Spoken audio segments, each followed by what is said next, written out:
When the movie starts, we see a very adorable baby is born in a woman's house. She names him Hercules. The people of that era used to worship their god named Zeus, and this baby has been shown as demigod, the son of Zeus. Contrarily, Zeus's wife, who is the queen, knows that this baby is flesh and blood of Zeus, and he belongs to humans. Here Hercules had little grown up.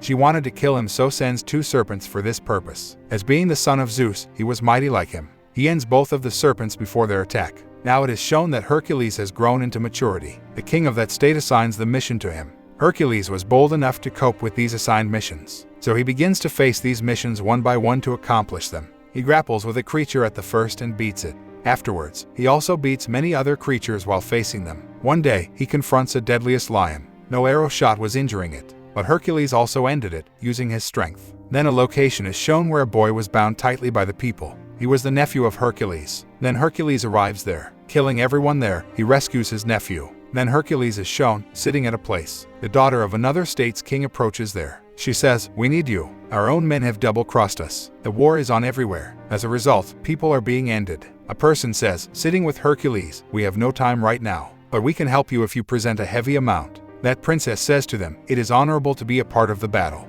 Hercules declares, "We need money for our weapons." That princess tells, "My father king is well off, who can provide you much gold." Being agreed, Hercules accompanies to her kingdom. There was a fixed big statue there which belongs to Zeus' wife. The princess tells Hercules, "It took 5 years of its making." Here no one was believing, as he is the son of Zeus. But Hercules was like legend for that princess' son. King explains to him, "Our closest companion has rebelled, while deceiving, and the wars have been stated throughout the kingdom from that time. So we need your help to recover everything again." He also tells, that person is not an ordinary one but a wizard, and no one can beat him except God. He also reveals that there is centaur in his soldiers. Now a girl asks who had come to Hercules' team, "Where are these creatures?" A king man replies, "Neither we witnessed them nor we know their dwelling. We have just heard about them." Now it is shown that Hercules and his fellows are training the king's army. Because they had no warriors, Hercules asks them, "Stand straight exactly like a shield wall." Then one of Hercules' fellows moves to them while running, and he breaks their made shield wall, running towards it.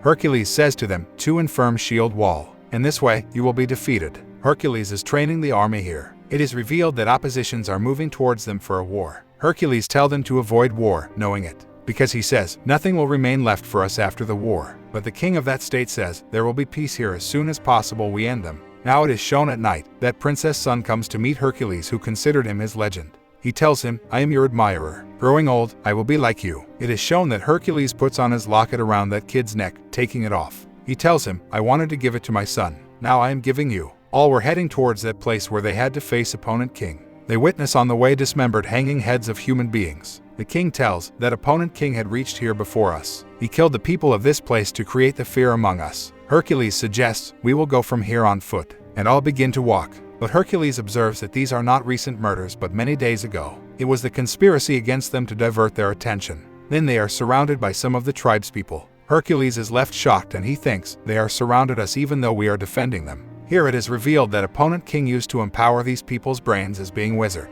Here these tribespeople attack Hercules and his companions. There is a great battle among them, and Hercules faces them daringly, and he defeats all of them. Now the king of that place has got upset, because all his soldiers were ended. Hercules says to him, "I had already suggested to you that it is not the time of war. I had to train them yet." The king agrees with him. But it is seen that Hercules has started to live in depression, losing his sleep of nights. He has a nightmare that his family is no more, and he also dreams of the 3-headed creature. Hercules, one of the fellows, tells, "I conversed with a creature before coming here, who delivers the divine message to the human beings, and it also predicts the future. It told me about you, that you will have to accomplish your imperfect mission." Being disturbed, Hercules does not give much attention to the said words. Hercules had a wife and 3 kids who were slain, and all blames were put over him. This was the cause that he was exiled. Anyhow, they reach the opponent king. It was appearing that Hercules' trainee army will be defeated, not battling perfectly. Fortunately, they win the battle. Now it is shown that opponent king moves to Hercules, so that he may end him. Immediately, Hercules suddenly enslaves him, falling down his horse. He presents him before king after enslaving him. That opponent king says, "You have bound me for nothing. I did not destroy your state." Hercules asks, "Who is responsible if you are not blameworthy?" Opponent king says, "Think. The king for whom you are battling, why is his army not with him if he is praiseworthy and mighty? And why is he feeling need of yours? That king is not righteous for whom you are battling." An occasion is celebrated at night where the king is crowned. Because he had expanded his kingdom everywhere, Here the opponent king was also chained up. All were mocking him, but Princess does not feel good witnessing it. She takes pity on that opponent king. Hercules was observing all these happenings. He asks the princess, going towards her, "Why is it like this? Why did you feel pity for him? You can disclose truth before me." She tells, "My husband was the king of that state where he holds the seat of king. But my father seized the kingdom, poisoning my husband. And this captive king was the distinct man of my husband. So he turned against my father and the war breaks out." She tells, "Opponent king is innocent, even he is not our rival. My father is guilty behind it. But I could not oppose my father because of my little son, who is under his supervision." She requests him, "Take my son from here, and make him like you after training." Here the king's peculiar man comes and says to Hercules, "King is calling you." Now Hercules moves to the king. The king says to him, "I am very pleased that you make ordinary army victorious after teaching them the tact of wars. Behold, I am the king. That army will train others for war, and I will expand my kingdom throughout the world with the passage of the time. You are reason behind it. Will you be the distinct man of mine?" Hercules refuses it.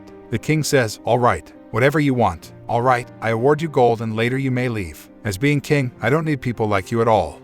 Now Hercules and his fellows leave, collecting their gold. Then he observes the villagers in his surroundings. They were looking dejected, because they did not want the departure of Hercules, because Hercules had taught them the ways of living. Hercules throws his pouch of gold, seeing them, and announces that I will stay here, because villagers need me. One of the fellows of Hercules says, "What are you doing? We have received our gold, so we should leave from here." But the rest of Hercules' fellows throw their gold and prefer to stay with him except that fellow. He leaves from there, taking his gold. Now Hercules' fellows directly move to the king's chamber, but king's men surround them. Here princess and her son are also present. Now the distinct man of king informs him that your daughter was requesting Hercules, "Take my son with you." Hearing it, king lays hold of his daughter's son from her. Here king's man attacks Hercules and he loses his consciousness. Restoring his senses, he finds himself heavily chained. Then the king of that state arrives where Hercules had grown up. Hercules participates in many battles for him while supporting him.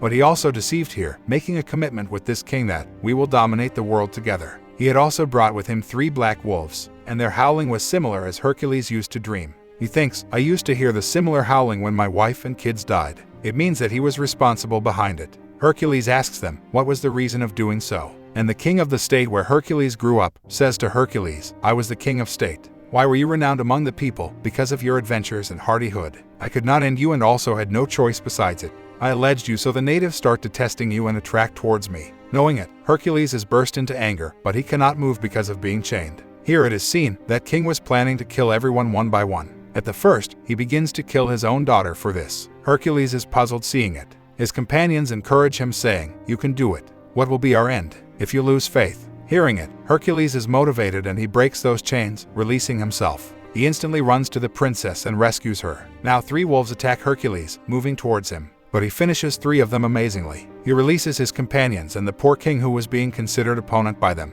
Now both wicked kings had fled from here. Somehow, Hercules captures that king in whose state he grew up. He stabs him into death, in the same way as he had killed his family. Afterwards, he goes towards the palace, taking his companions. He witnesses that king is standing there with his armed forces, while a king's man has pointed princess' son's neck with his dagger at one side. King commands to execute this kid, but Hercules' companion approaches there, who had left by taking the gold. He immediately shoots an arrow at the executioner of that kid. They save that little kid, but king's armed forces begin to attack them. Hercules also confronts them equally. Meantime, Hercules' companion meets his end, as being wounded badly. Now the rest of the armed forces of that king were heading to them, but it is seen that Hercules' men had made a shield wall which was indestructible. Hercules notices a huge statue of Zeus' wife there. Hercules drops that statue down as king's armed forces are moving upward. Armed forces begin to retreat. Seeing it, the king says in rage, "Go and finish Hercules." But that statue drops down on him and king is crushed to death. And all armed forces of king and other people kneel down before Hercules, seeing his hardihood. People were still in doubt either he is the son of Zeus or not. But it was not important. He had held the rank above other people because he was vigorous and audacious. He used to take care of the people. So all people had started to admire Hercules. And with this the movie ends.